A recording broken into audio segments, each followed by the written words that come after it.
silahkan buka di website pajak.go.id/pps. Ya, jadwalnya untuk hari Senin adalah kelas pajak Kanwil.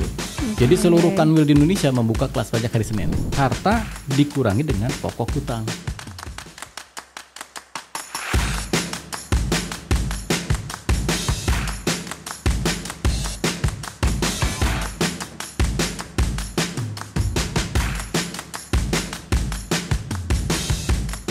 Warahmatullahi wabarakatuh. Kawan pajak semua, kembali lagi bersama saya Ida Laila.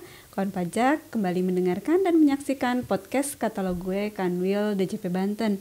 Tempat kawan pajak curhat, dialog dan sharing mengenai informasi-informasi kekinian tentang perpajakan dan peraturan-peraturan perpajakan terbaru bersama para pakar dari Kanwil DJP Banten, para tokoh dan stakeholders Kanwil DJP Banten. Kawan pajak semua, Undang-Undang Nomor 7 Tahun 2021 tentang harmonisasi peraturan perpajakan sudah digulirkan oleh pemerintah. Nah, ada banyak sekali poin penting yang dihadirkan di Undang-Undang HPP ini. Salah satu poin yang sangat penting dan juga kini tengah digebiarkan oleh Direktorat Jenderal Pajak adalah program pengungkapan sukarela atau sering kita sebut PPS. Banyak sekali isu tentang PPS ini, apakah ini adalah teks amnesti jilid 2 dan sebagainya, aturannya seperti apa, teknisnya bagaimana. Nah, hari ini kita sudah menghadirkan kembali Bapak Deddy Kusnadi. Beliau adalah fungsional penyuluh pajak ahli madya dari Kanwil DJP Banten. Pak Deddy, apa kabar? Alhamdulillah Bu Ida. Alhamdulillah, kembali lagi ya Pak ya, bertemu lagi di program katalog gue-nya Kanwil DJP Banten podcast. Nah, tadi saya sudah sampaikan nih ke kawan pajak semua bahwa ada Undang-Undang Nomor 7 Tahun 2021 dan salah satu hal pentingnya adalah tentang program pengungkapan sukarela. Boleh nih Pak Deddy bercerita ke kawan pajak semua, PPS ini apa dan apa sih latar belakang sampai pemerintah mengeluarkan program ini? Ya, baik. Terima kasih Bu Ida. Jadi kawan pajak sekalian, PPS sudah berlangsung sejak 1 Januari kemarin, ya sampai 30 Juni nanti, 6 bulan saja. PPS adalah ya semacam fasilitas dari pemerintah, diberikan kepada wajib pajak untuk mereka memenuhi kewajiban pajak yang dulu terlewatkan sebenarnya. Jadi wajib pajak diberi kesempatan untuk memenuhi kewajibannya dengan cara apa? Dengan cara membayar PPh final atas harta penghitungannya. Berarti dia harus menghitung dulu hartanya, yang belum sempat dilaporkan di SPT tahunan.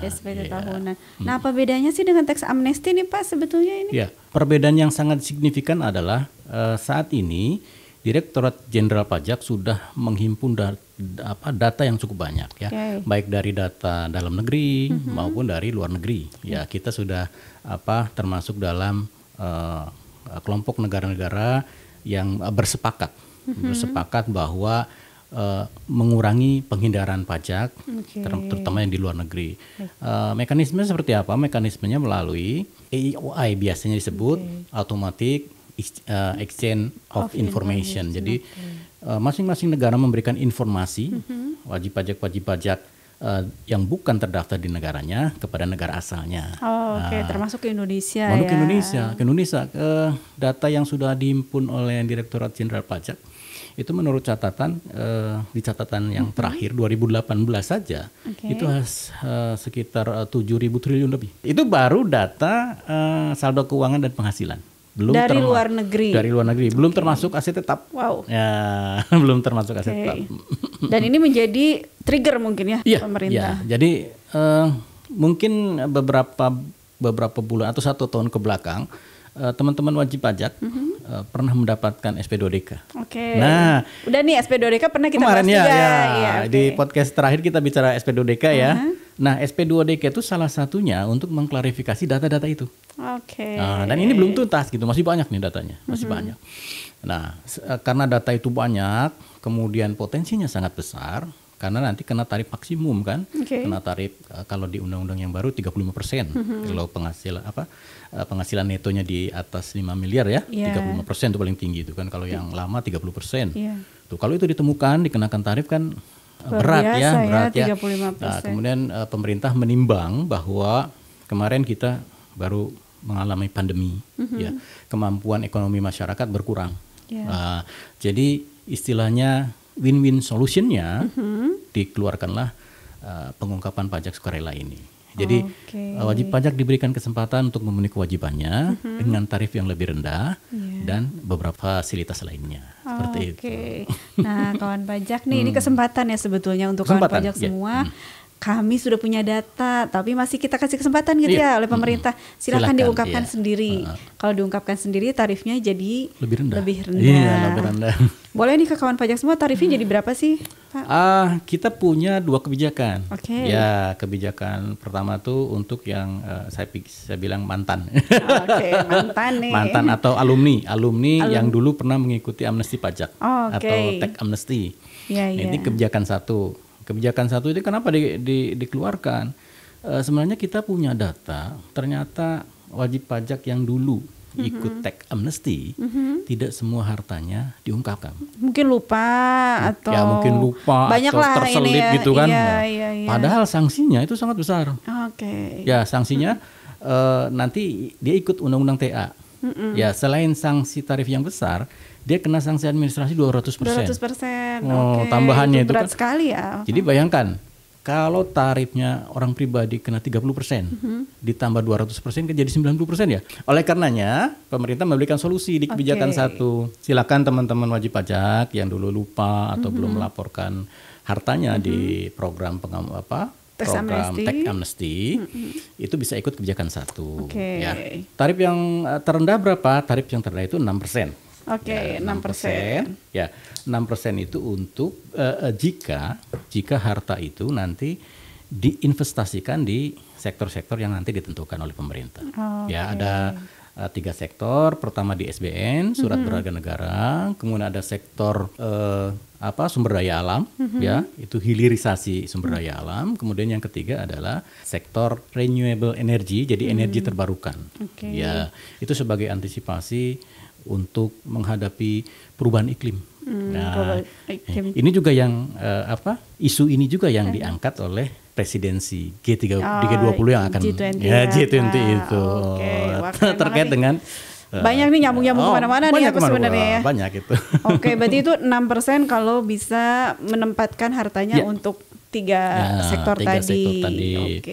Selain yang 6%, apalagi nih Pak? Selain yang 6%, itu ada juga tarif yang 8%. 8% itu jika dia memasukkan hartanya dari luar negeri ke Indonesia, atau dia hanya mengungkapkan harta yang ada di dalam negeri saja.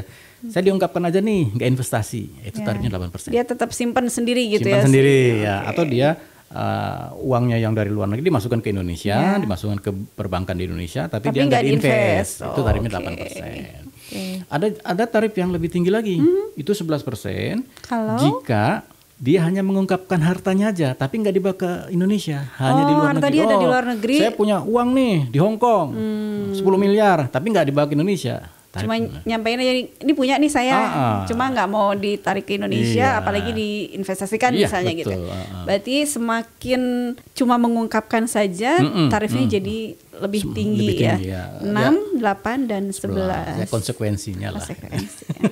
Ya, jadi kawan pajak, sepanjang kawan pajak mau mengungkapkan, kemudian apalagi menginvestasikan di Indonesia melalui 3 sektor tadi, itu tarifnya jadi jauh lebih rendah ya. Hampir setengahnya tuh ya tarifnya daripada cuma mengungkapkan aja. Nah, betul. Karena mungkin itu kenapa nih? Apa karena kalau dengan diinvestasikan di Indonesia di 3 sektor tadi itu akan lebih menggairahkan perekonomian di sini, atau seperti apa itu? Iya, sebenarnya pemerintah itu kan perlu dana yang cukup besar untuk menggerakkan sektor-sektor tadi. Jadi kalau SBN nanti larinya ke infrastruktur biasanya ya, pembiayaan seperti itu. Kemudian kalau di hilirisasi, jadi kita sekarang SDM kita tuh diekspor, dijual itu raw material, jadi material belum diolah gitu kan, bijinya dikirim gitu. Ini hilirisasi, jadi sudah jadi produk. Jadi ada nilai tambah di situ. Kalau ada nilai tambah di situ ada kegiatan usaha, kegiatan fabrikasi, ada lapangan kerja segala macam kan gitu ya. Kalau yang terakhir itu energi terbarukan, ini menghadapi yang namanya climate change. Jadi ke depan sumber daya energi dari fosil, istilahnya fosil ya, minyak bumi, batu bara itu lambat laun akan habis energi iya, itu. Betul. Oleh karenanya pemerintah memicu energi-energi lain yang bisa terbarukan seperti energi matahari, panas bumi dan lain sebagainya. Iya, berarti ini pajak ini bukan sekedar bicara pajak Bukan, ya sebetulnya. bukan. Banyak sekali aspek lain yang juga terimbas, ada imbasnya ke sana gitu ya, termasuk juga climate change ya. Betul. Luar biasa ini kawan pajak semua. Oke, itu tadi kalau yang pertama nih, model yang satu yang karena dia sudah ikut tax amnesty tapi masih ada yang belum diungkapkan. Betul. Nah, yang kedua seperti apa nih, Pak? Nah, kalau yang kedua itu khusus orang pribadi, ya WP perorangan yang dia punya penghasilan tahun 2016 sampai tahun 2020 yang belum dilaporkan. Batasnya 2016 ya Pak ya? 2016. Kalau 2015 kan TA udah maksudnya TA kan. dulu Iya, ya. TA. Sekarang 2016 sampai 2020. Itu penghasilannya belum dilaporkan. Kalau pajak penghasilan dasarnya base-nya adalah penghasilan. Tapi kok kenapa ini dihitung dari harta? Ya. Karena kalau menghitung penghasilan susah. Ya, banyak aspek lupa gitu kan. Lupa juga hal ini dulu penghasilan 2016 pengeluarannya berapa. apa saja gitu kan. Nah, oleh karenanya pemerintah memberikan solusi. Ya sudah, yang jadi harta saja yang dilaporkan. Walaupun kita berpikir tidak semua penghasilan kan jadi harta, ada yang dikonsumsi kan ya, betul, pasti betul. Kan kita punya penghasilan 1 tahun misalkan 10 miliar, yang jadi harta cuma 2 miliar, yang sisanya habis gitu, betul, misal ya. Tapi itulah solusi supaya gampang hitungnya. Udah ngitungnya dari harta aja. Penghasilannya 2016. Penghasilan dari 2016 tapi belum dilaporkan di 2020. Ya. Belum ada lah di SPT tahunan kawan pajak di 2020. Padahal itu sudah ada penghasilannya dari 2016. Ya. Oh, ini tarifnya beda-beda juga atau sama? Beda juga. Beda juga. Seperti yang kebijakan 1, itu juga ada yang tarif terendah kalau dia diinvestasikan, kemudian tarif menengah kalau dia direpatriasi atau dimasukkan, atau dia hanya declare penghasilan dalam negeri. Kemudian kalau dia hanya declare pengungkapan harta di luar negeri saja, itu tarifnya lebih tinggi. Itu tarifnya yang paling rendah itu 12%. Ya, 12. Kalau dia diinvestasikan. Ya. Kemudian kalau dia hanya declare dalam negeri atau repatriasi memasukkan itu tarifnya 14%. Sementara kalau dia hanya mengungkapkan saja harta yang di luar negeri, tarifnya 18%. Ada perbedaan juga ya nilai tarifnya ya. Kalau tadi 6, 8 dan 11, kalau ini 12, 14 dan 18. Oke, sudah clear tuh kayaknya tuh. Kawan pajak semua sudah paham ya. Ada 2 jenis pengungkapan, yang dulu ikut tax amnesty dan yang belum pernah ikut tax amnesty. Kemudian dengan tarif yang juga berbeda-beda nih. Syaratnya apa sih sebetulnya kalau mau ikutan ini? Untuk kebijakan 1, syaratnya memang dia diperuntukkan bagi mantan peserta TA itu. Alumni, jangan mantan. Alumni ya, alumni peserta tax amnesty lah ya, peserta alumni itu memang dikhususkan dari sana. Kenapa dikhususkan dari situ?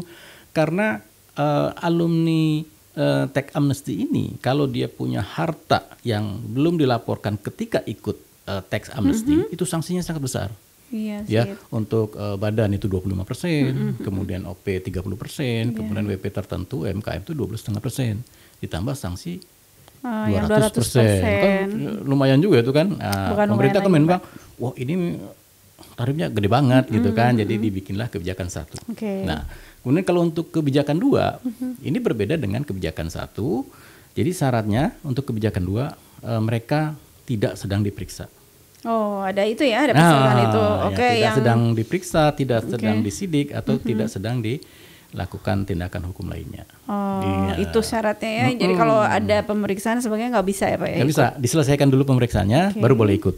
Itu pun kalau periodenya belum habis. Karena ini cuma sebentar nih, cuma dari 1 Januari sampai dengan 30 Juni ya, 2022. Nah, ini kalau kawan pajak nih ternyata dia tidak sedang diperiksa, atau kawan pajak yang sudah pernah ikut tax amnesty tapi ternyata memang lupa gitu menyampaikan. Dan pengen ikutan nih, teknisnya gimana nih? Apakah harus datang ke kantor pajak atau gimana? Sebenarnya informasinya udah lama ya kita sampaikan di media massa, melalui Instagram, melalui Facebook, melalui Twitter dan sebagainya. Itu kawan pajak silahkan berkunjung membaca flyer itu. Kantor pusat juga punya, Kanwil DJP Banten juga punya, KPP masing-masing juga punya gitu kan. Silahkan buka di website www.pajak.go.id/pps. Itu yang nasional. Nasional, ya? Silakan. Di situ ada ilmu pengetahuannya, ada tanya jawabnya, di situ ada semua. Gitu. Dan kawan pajak perlu datang ke kantor pajak nggak sih untuk mengajukan ini? Dalam hal dibutuhkan pendampingan, silakan datang ke kantor pajak, tapi harus mendaftar dulu di aplikasi Kunjung Pajak. Sama ya seperti kawan pajak kita mau berkunjung masih pandemi ya. Kondisi sekarang memang masih terbatas ya untuk pelayanan kepada wajib pajak, sehingga kawan pajak kalau memang ingin mendapatkan pendampingan pengisian ikutan program PPS ini, kawan pajak tetap harus mendaftar dulu di aplikasi Kunjung Pajak supaya mendapatkan slot lah untuk bertemu dengan petugas ya. Kalau tidak mau datang ke kantor pajak, sebenarnya kawan pajak bisa nggak sih ngerjain sendiri yang seperti ini, langsung mengikuti program ini gitu Pak? Bisa sebenarnya, bisa. Kalau tidak sempat ke kantor pajak, buka website baca juga bingung, silakan ikut kelas pajak. Jadi Direktorat Jenderal Pajak membuka kelas pajak mulai bulan Januari sampai Maret. Ya, jadwalnya untuk hari Senin adalah kelas pajak Kanwil. Jadi seluruh Kanwil di Indonesia membuka kelas pajak hari Senin. Baik, itu jam berapa itu Pak? Jam 9 sampai jam 12. Ya, silakan. Harus daftar dulu harus atau daftar gimana? Dulu ya. Ya, silakan nanti buka cek media sosialnya. Iya, medsosnya Kanwil masing-masing ya. Kalau DJP Banten Bu Ida yang ininya ya. Ya kan pajak semua ya, semua Kanwil di Indonesia ini punya media sosial untuk informasi kepada kawan pajak kapan sih, bagaimana sih daftar untuk kelas pajak dan sebagainya, boleh dicek media sosial kami ya kawan pajak semua. Itu hari Senin untuk kelas pajak Kanwil. Ya, kalau hari Selasa dan Kamis itu kantor pusat. Ya, kemudian hari Rabu KPP. Kemudian hari Jumat KP2KP. Nah, jadi 1 minggu full itu. 1 minggu full kawan pajak boleh nih ikut yang mana aja ya. Boleh, silakan. Asalkan kawan pajak daftar dulu sesuai dengan mungkin sesuai dengan domisili kawan pajak ada di mana. Oke, terima kasih nih informasinya luar biasa nih buat kawan pajak semua. Jadi tidak usah bingung lagi, aduh nih gimana sih isinya? Apa aja sih yang harus disiapin? Kadang-kadang walaupun sudah lihat podcastnya tapi terus lupa lagi gitu kan. Jadi bisa lihat di media sosialnya semua kantor pelayanan pajak, Kanwil, KP2KP dan kantor pusat Direktorat Jenderal Pajak. Dokumen apa sih yang harus disiapin ketika kawan pajak mau ikut program PPS? Ya. Terkait dokumen, sebenarnya tidak ada dokumen yang dikirimkan. Ya, tidak ada. Dokumen itu hanya nanti diambil nomornya saja. Ya. Jadi ketika nanti kawan pajak masuk ke DJP online masing-masing. Ya, setelah masuk silahkan lihat tombol di situ. Apakah tombol PPS sudah keluar? Ya, kalau ketika tombol PPS-nya belum keluar, silahkan buka profil, kemudian pilih atau dicentang program pengungkapan sukarela. Jadi bisa jadi ada kawan pajak yang di akun pajaknya belum muncul ya. Memang semuanya belum muncul. Kalau belum diklik gitu. Jadi cara memunculkannya masuk ke profilnya dulu, terus checklist dulu yang program PPS-nya. Nanti akan muncul, setelah muncul itu gimana tuh Pak? Itu nanti keluar dulu, log out dulu, terus masuk lagi. Nah, setelah masuk lagi nanti otomatis di situ muncul. Setelah muncul kita klik aja PPS, nanti baru kelihatan dashboard untuk PPS. Di situ ada cara pembuatan laporan, ada tutorialnya juga. Ada tutorial. Itu sepertinya juga dibuat tidak terlalu rumit ya Pak ya untuk tutorialnya dan step pengisiannya juga mungkin nggak jauh beda dengan SPT tahunan mungkin ya. Enggak jauh beda. Ini lebih ringkas, lebih singkat. Hanya 2 daftar, daftar harta dan daftar utang, itu aja. Sudah ya. Jadi cuma listnya saja. Jadi dokumen tadi yang diperlukan itu nomornya. Nomornya itu nanti dipindahkan ke list daftarnya itu. Tidak perlu ada dokumen yang diupload dan sebagainya. Tidak perlu. Ya, misalkan punya tanah dilaporkan. Nomor sertifikatnya masukkan di situ, tahun perolehan berapa, ini berapa. Kemudian nanti dokumen hutang, akta hutangnya yang dimasukkan di situ nomornya. Kalau nilai yang diungkapkannya ini nilai berdasarkan apa nih Pak? Pada saat kita mengikuti PPS atau pada saat kita memperoleh harta itu? Dasar untuk penghitungan PPS itu tergantung jenis kebijakan. Ada kebijakan 1, ada kebijakan 2. Untuk kebijakan 1 itu ikut Undang-Undang TA. Ya, jadi harta bersih dikurangi dengan utang. Nah, tapi utangnya itu ada persentase untuk yang kebijakan 1 ya. Itu Undang-Undang TA. Kalau misalkan orang pribadi itu hanya maksimum 75%, untuk badan 50% maksimum. Itu untuk kebijakan 1 pengurangnya. Tapi untuk kebijakan 2 beda lagi. Oke. Jadi harta dikurangi dengan pokok hutang, tidak termasuk bunga. Oh, baik. Gitu. Jadi misal kita beli rumah harga 1 miliar, hutangnya ke bank ya, biasanya kan ke bank tuh DP-nya 300 juta, berarti hutangnya 700 itu pokok yang hutang. menjadi pokok hutang. Ya. Padahal kalau ditambah bunga kan lebih ya. Iya, pasti. Tapi bunganya nggak dihitung, hanya pokoknya saja. Gitu. Berarti nanti kawan pajak menghitung dulu hartanya nilainya berapa nilainya ketika berapa. memperoleh, kemudian posisinya nanti per tanggal 31 Desember 2020. Oh, nah itu untuk yang kebijakan 2 ya. Kebijakan 2 ya. Untuk kebijakan 2 nilai hartanya itu posisi per tanggal 31 Desember 2020. Oke, karena ini mengungkapkannya di SPT tahunan 2020 ya. 2020. Nah, kemudian kalau yang kebijakan 1 kan 2015 ya. Ya, kemarin waktu sosialisasi kita banyak pertanyaan. Pak, saya hartanya 2015 ke bawah. Cuma kan sekarang udah posisinya di 2017 2008 belum dilaporkan gitu kan. Dia nggak ikut tax amnesty, ya silahkan ikut kebijakan 2. Nanti posisi terakhirnya adalah posisi per tanggal 31 Desember 2020. Oke, ya kawan pajak jangan bingung lagi nih.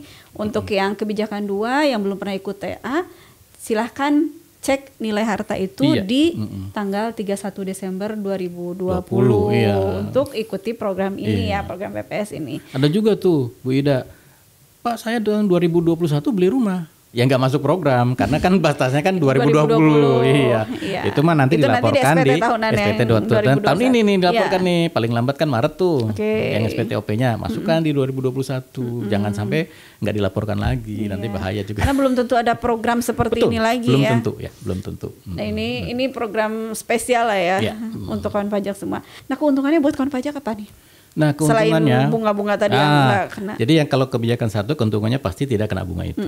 Kemudian keuntungan yang kedua adalah bahwa data yang diungkapkan dalam SPPH ya itu tidak bisa dijadikan dasar untuk penyidikan, penuntutan dan sebagainya. Itu tidak bisa. Itu di-keep datanya. Rahasia. Ini punya negara gitu ya, nggak bisa. Sama juga dengan di kebijakan 2.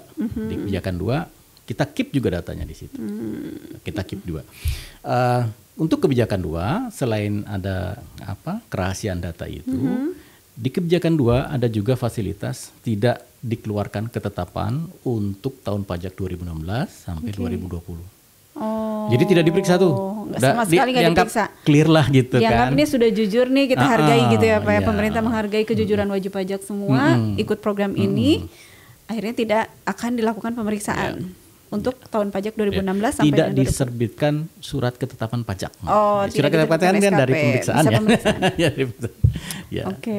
Seperti itu. Nah, kawan pajak nih ikut nih. Nanti kawan pajak akan mendapatkan apa nih bukti bahwa sudah mengikuti program ini misalnya? Ya, ketika nanti sudah masuk ke aplikasinya, aplikasi PPS itu sudah menginput data harta, kemudian data utang. Dia nanti dikirimkan lagi ke aplikasi. Jadi kita tidak ada kontak langsung dengan pegawai. Bisa dilakukan dimanapun itu ya, di rumah, di kafe, di mana bisa. Setelah itu dikirim, nanti ada notifikasi dari aplikasi bahwa wajib pajak harus membayar sesuai dengan tarif. Itu pengaliannya otomatis keluar. Jadi nggak perlu ngitung sendiri nih ya, bingung gitu-gitu. Takut salah. Ini yang harus dibayar. Setelah itu nanti di bawahnya ada menu pembuatan e-billing. Otomatis.